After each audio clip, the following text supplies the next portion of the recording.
Are you feeling a bit out of sorts? Did you go from on top of the world to feeling lost and wondering, why am I still like this?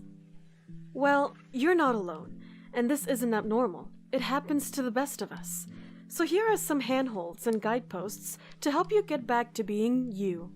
Number 1. Step outside of the person you have been. Naturally, when we say get back on track, we don't mean go backwards and don't change. That's not helpful. In fact, being the person you were is what led you to being stuck where you are now, so trying something a little different may be just the thing you need. Weird and scary as it sounds, you've probably already done it before. Think of your younger self and all you learned from your mistakes. Like the time you learned that vanilla extract really does not taste like it smells. You learn to adapt and change your point of view. Like smell and taste don't always match.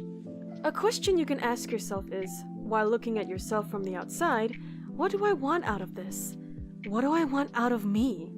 This may require you to come out of your comfort zone, but it will be worth it. Unleash the latent potential hiding inside you and push the boundaries of what you can achieve. Number 2. Be kind to yourself. Humility is a good thing, but don't go overboard.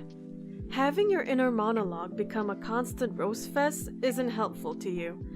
All that self-blame and shame is acting as a blockade.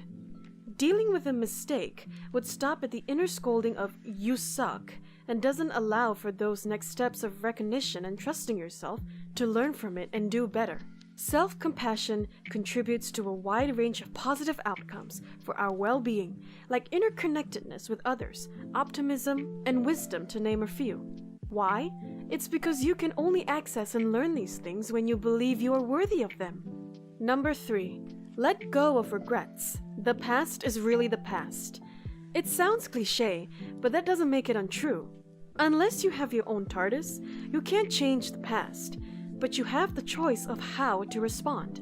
You could keep up with the ruminations of what if, which will only keep you awake at night and make your present full of anxiety and bitterness.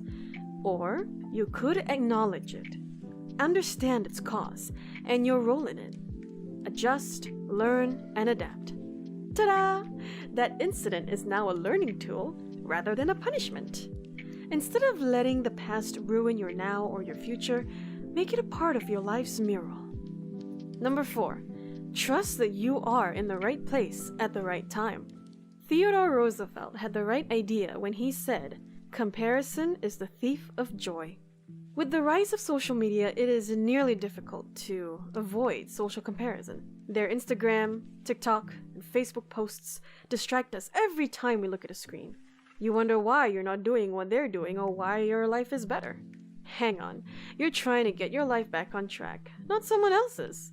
Trying to hitch onto someone else's track means working with incomplete tools that aren't yours. It's okay to try new things, but the final masterpiece would be yours. Since it's yours, trust that you're at the right place at the right moment for you. Number 5. Realize no one owns you.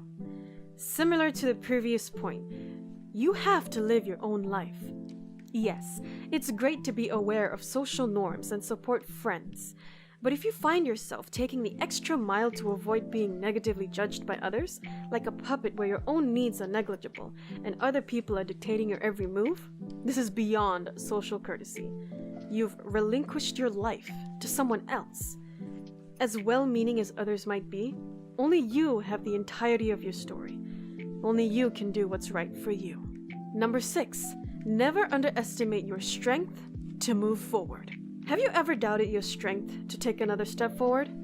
It's all just too much. When this happens, you can always look back at your life, where similar issues have arisen. Despite the hardship, you survived then, so you can do so now. Eventually, the difficulty will pass, and you will look back at this time and feel grateful and stronger for getting through it. Number 7. Give up overthinking and worrying.